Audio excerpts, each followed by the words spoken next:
The report talks about Kinshasa, the capital of the Democratic Republic of Congo, which is a city of extreme contrasts where you have massive wealth coexisting with largely unfulfilled needs for basic services and decent homes for the majority of people. And over the past century, it has simultaneously experienced this dramatic accumulation of wealth, while access to basic services and housing has remained extremely limited for the majority of the population. This housing deficit has been increasingly recognized, but so far, efforts as is the case in a lot of countries and cities around the world, has been mainly directed towards attracting large-scale private investment that risk resulting in one-off high to luxury and housing projects that cater to the aspirations of a very wealthy few, and that serve more as a source of investment for these upper classes rather than as a housing solution for the majority of people. And so this approach risks leading to the privatization of services, risks leading to speculation, and it then deepens the divide between those that can afford housing as an investment and those who are denied the right to adequate housing because they don't earn enough for it.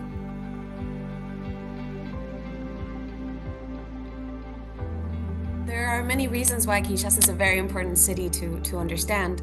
One of them is that Kinshasa is already one of the world's most populous cities, and it's expected to host 30 million people by 2030. That's a massive amount of people.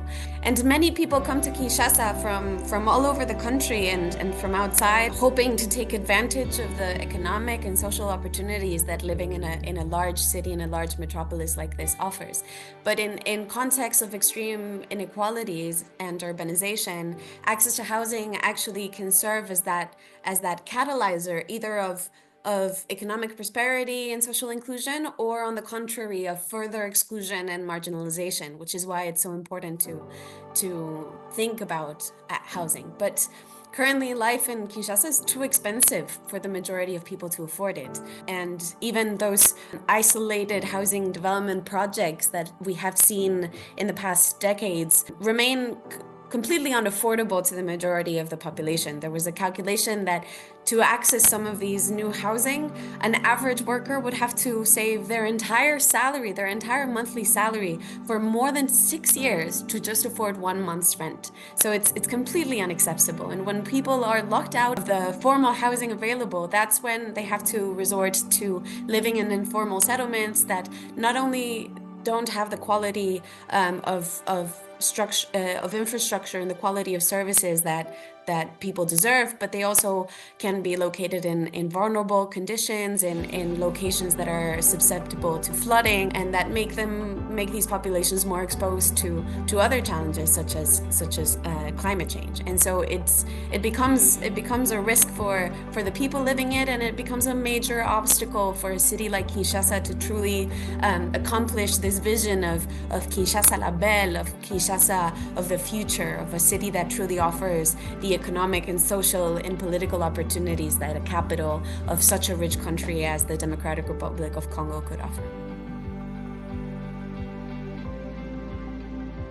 Thankfully, the housing deficit and the housing crisis has received increased attention and political commitments from governments, not just in Kinshasa and in Congo, but all over the world. And so there's this increased willingness to engage with the housing question, which is quite positive. It offers an opportunity to do something about it.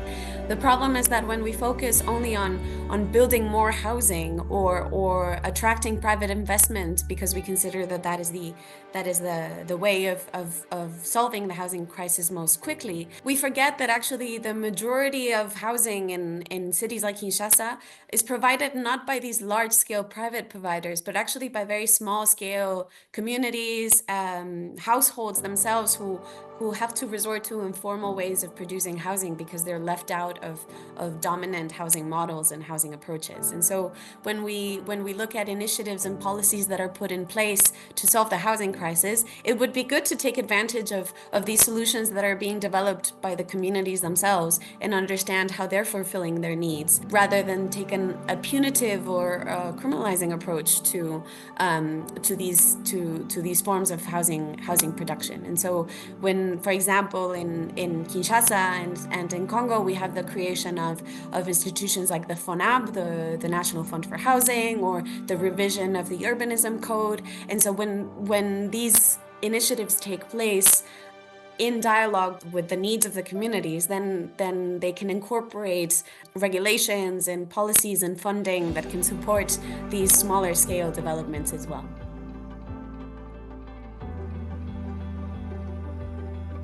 Firstly, housing lies at the intersection of basic human rights and the broader social contract. In a way, it's the manifestation of the social contract between a state and its citizens and the actors in society.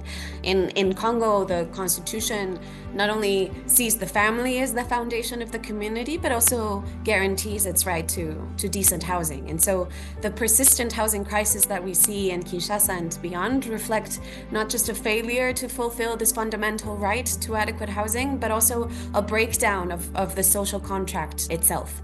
And so when we think about addressing the housing crisis, it is about building housing that is not just accessible or affordable to the wealthy few, but to all. Policies around housing have to prioritize people's right to the city, people's right to housing, over the use of housing and real estate as a profitable investment. So it has to put people first rather than profit.